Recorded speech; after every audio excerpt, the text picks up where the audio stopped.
Sering gak sih kamu lihat atau mendengar banyak orang-orang yang mengeluh bahwa investasi itu hanyalah sebuah penipuan karena mereka merasa gagal dalam berinvestasi.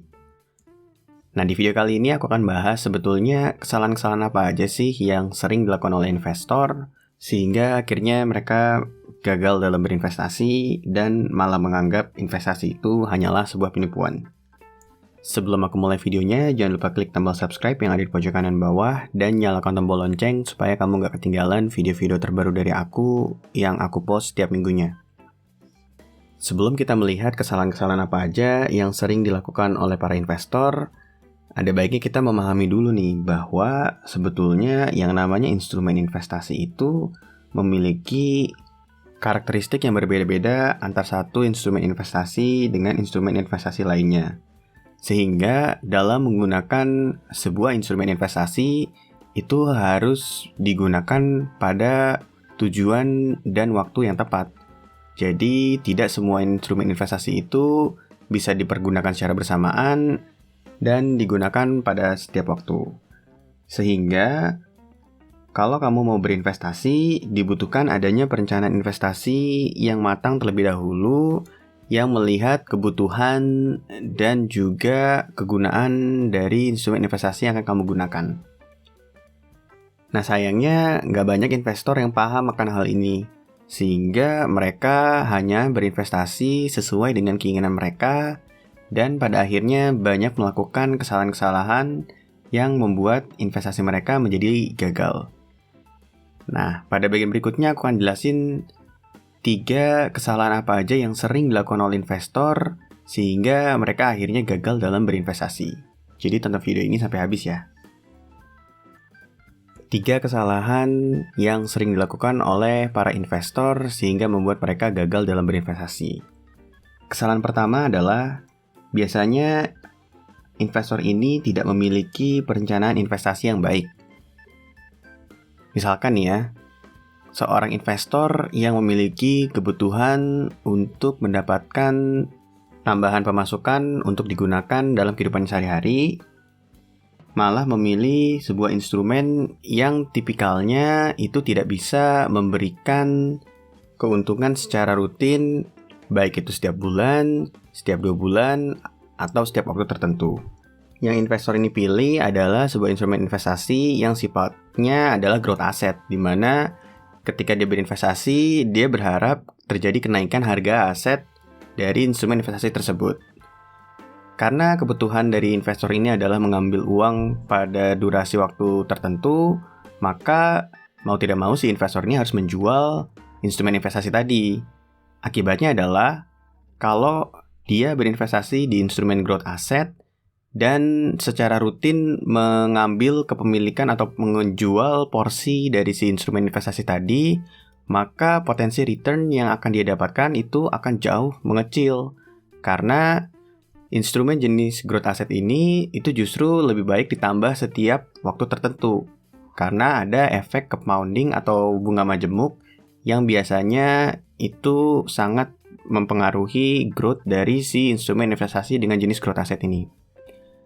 Seharusnya kalau memang investor ini memiliki kebutuhan untuk mendapatkan tambahan pendapatan setiap waktu tertentu, ya dia harus pilih instrumen yang bisa memberikan return secara konsisten atau rutin pada waktu tertentu, baik itu setiap bulan atau mungkin setiap 3 bulan.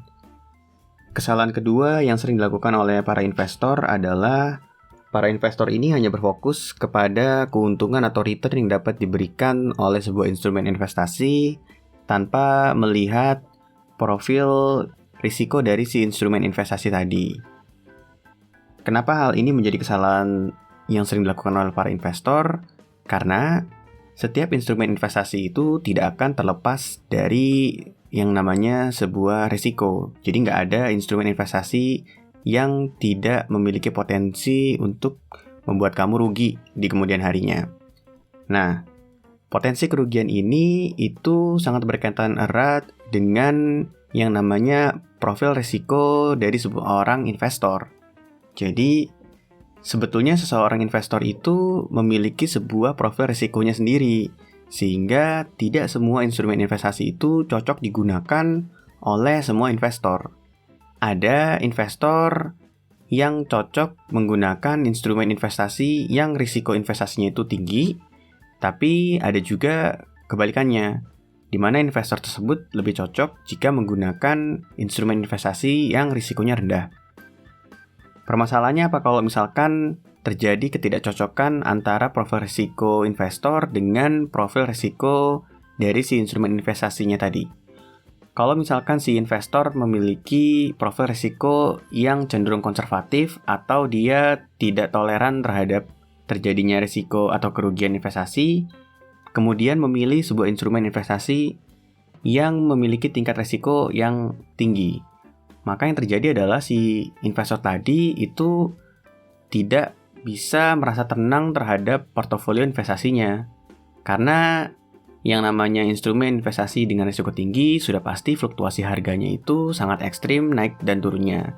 Sehingga bisa saja pada satu waktu uang atau dana investasi si investor tersebut itu sedang berada pada posisi yang rugi cukup dalam. Nah, karena si investornya tadi itu tidak cukup toleran terhadap risiko tadi, ketika dia dalam posisi rugi, maka si investor tadi itu buru-buru untuk menjual investasi yang dia miliki. Padahal sebetulnya penurunan harga dari si instrumen investasi tadi itu sifatnya hanyalah sementara, karena bisa saja pada satu waktu itu kondisi pasarnya sedang berada pada market crash, sehingga wajar kalau harganya itu turun semua.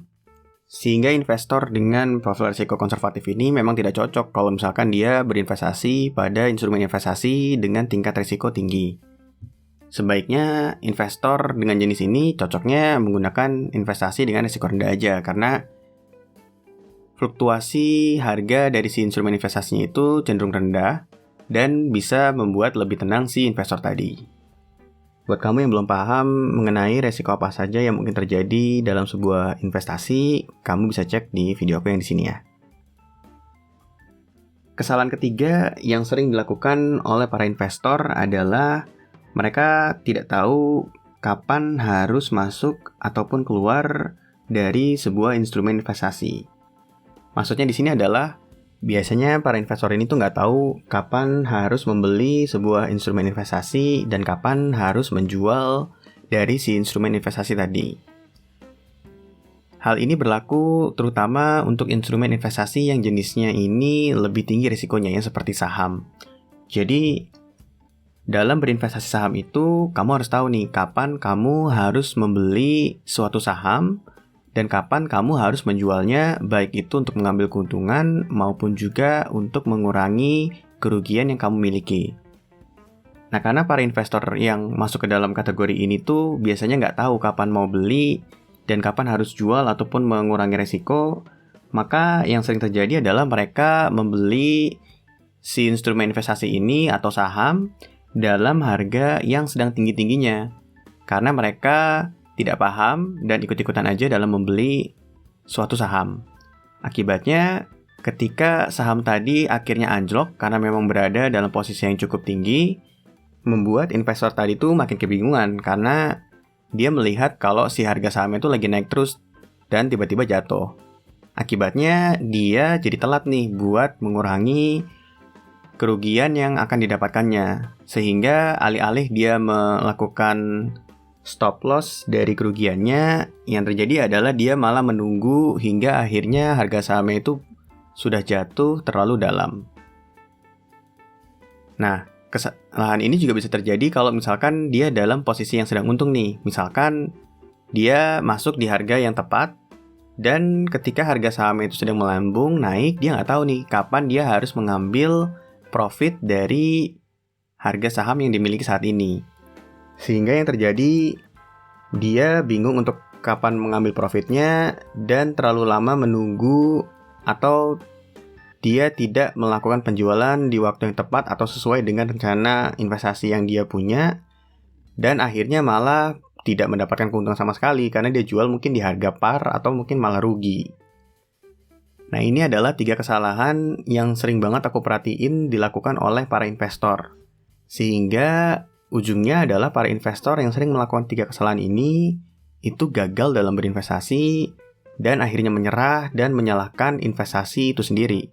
Padahal sejatinya adalah kesalahan ada di diri si investor ini. Karena yang namanya instrumen investasi itu ada karakteristik masing-masing dan juga ada resiko yang terkait, sehingga butuh perencanaan yang matang sebelum melakukan investasi. Terima kasih banyak udah nonton video aku pada kali ini. Semoga apa yang aku jelasin di video ini dapat membantu kamu lebih memahami lagi mengenai investasi. Buat kamu yang pengen belajar atau baru belajar berinvestasi, kamu bisa cek di video aku yang ada di sini ya. Di sini aku udah cantumkan video mengenai investasi untuk investor pemula. Jangan lupa juga untuk klik tombol subscribe yang ada di pojok kanan bawah dan nyalakan tombol lonceng supaya kamu gak ketinggalan video-video terbaru dari aku yang aku post setiap minggunya. Sampai ketemu di video lainnya.